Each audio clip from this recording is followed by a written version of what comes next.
Coffee হাউসের সেই আড্ডাটা আজ আর নেই, আজ আর নেই। কোথায় হারিয়ে গেল সোনালি বিকেলগুলো সেই, আজ আর নেই।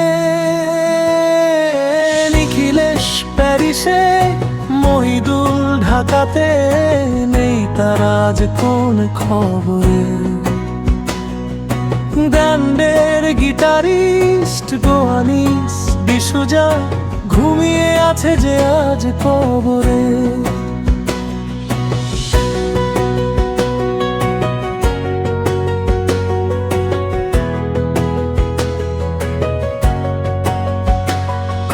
কাকে যেন ভালোবেসে আঘাত পেয়ে যে শেষে পাগলাগার দেয়াছে রমারায়।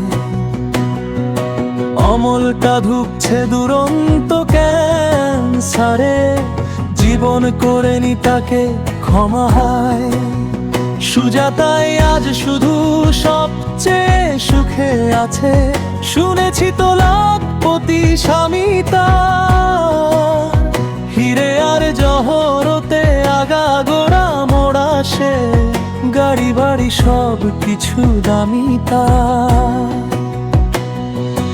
আর্ট কলেজের ছেলে নিখিলেশ সান্যাল বিজ্ঞাপনের ছবি আঁকতো, আর চোখ ভরা কথা নিয়ে নির্বাক শ্রোতা হয়ে বিশুজাটা বসে শুধু থাকতো। একটা টেবিলে সেই ৩-৪ ঘন্টা, চার মিনারটা ঠোঁটে জ্বলতো। কখনো বিষ্ণু দে, কখনো যামিনী রায়, এই নিয়ে তর্কটা চলতো। রোদ ঝড় বৃষ্টিতে যেখানেই যে থাকুক, কাজ সেরে ঠিক এসে জুটতাম। ৪টেতে শুরু হয়ে জমিয়ে ৮টা মেরে ৭:৩০টায় ঠিক উঠতাম। কবি কবি চেহারা, কাঁধেতে ঝোলানো ব্যাগ, মুছে যাবে অম্লের নামটা। একটা কবিতা তার হল না কোথাও ছাপা, পেল না সে প্রতিভার দামটা। অফিসের সোশ্যালে অ্যামেচার নাটকে রমারায় অভিনয় করত।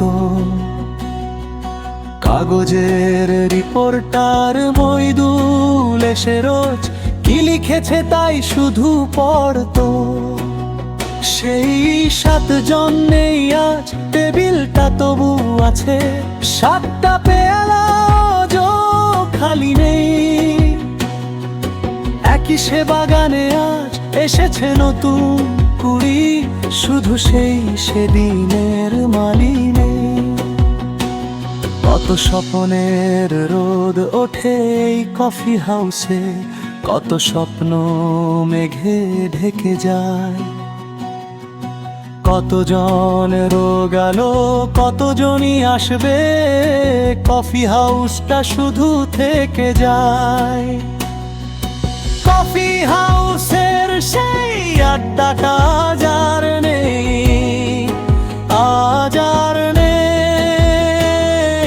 কোথায় হারিয়ে গেল সোনালি বিকেলগুলো সেই, আজ আর নেই।